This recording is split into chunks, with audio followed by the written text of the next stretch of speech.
When we look out over a sleepy coastal town nestled between rolling green hills, it is incredibly easy to see a timeless natural wilderness. But that view is a complete illusion. In reality, absolutely 0% of the British landscape is naturally occurring. Every single square inch is a highly engineered environment. If humans simply stopped mowing, grazing, and clearing the land, it would undergo a biological process called succession.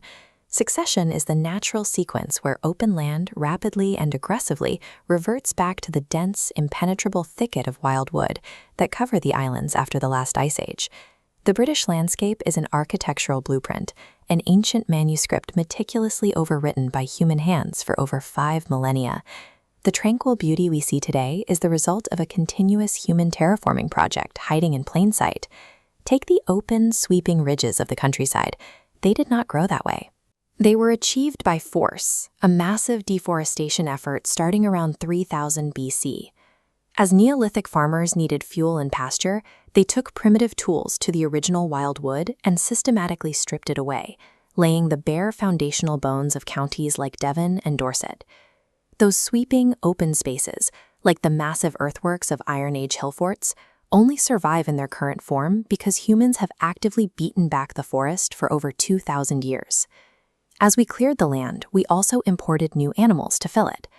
Scientists categorize these early arrivals as archaeophytes, a specific term for plant and animal species introduced by humans before the year 1492. Later centuries brought neophytes, which are foreign species introduced in modern post-medieval times.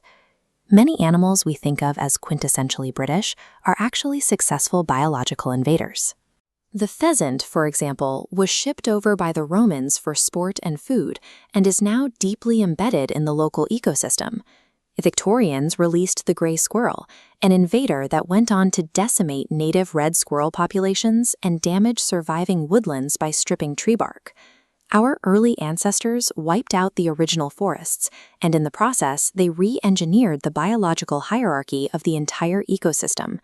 Even the iconic patchwork grid of fields and hawthorn hedges is an artificial construct.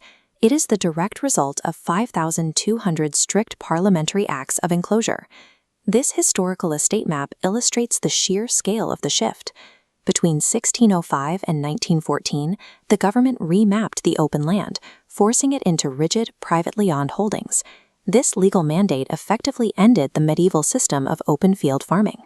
It displaced hundreds of thousands of self-sufficient peasants, pushing them off the soil and directly into the factories of the Industrial Revolution.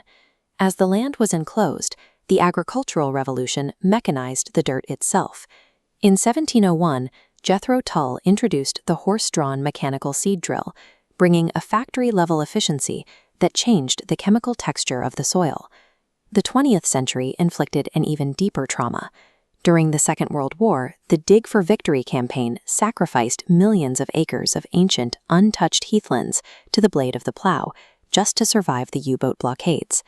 The post-war prosperity of the 1950s and 60s brought a new obsession with industrial expansion. Thousands of miles of ancient hedgerows were ripped out to make way for massive machinery, mineral extraction, and sprawling new motorways. The neat and tidy countryside we romanticize today is the scar tissue left behind by centuries of legal displacement and industrial efficiency.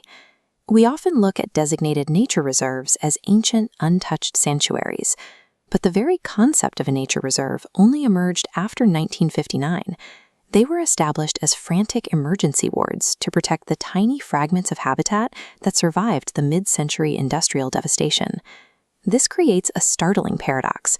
Protecting the rare orchids and butterflies in these reserves requires active human intervention, like constant mowing and controlled brush clearing.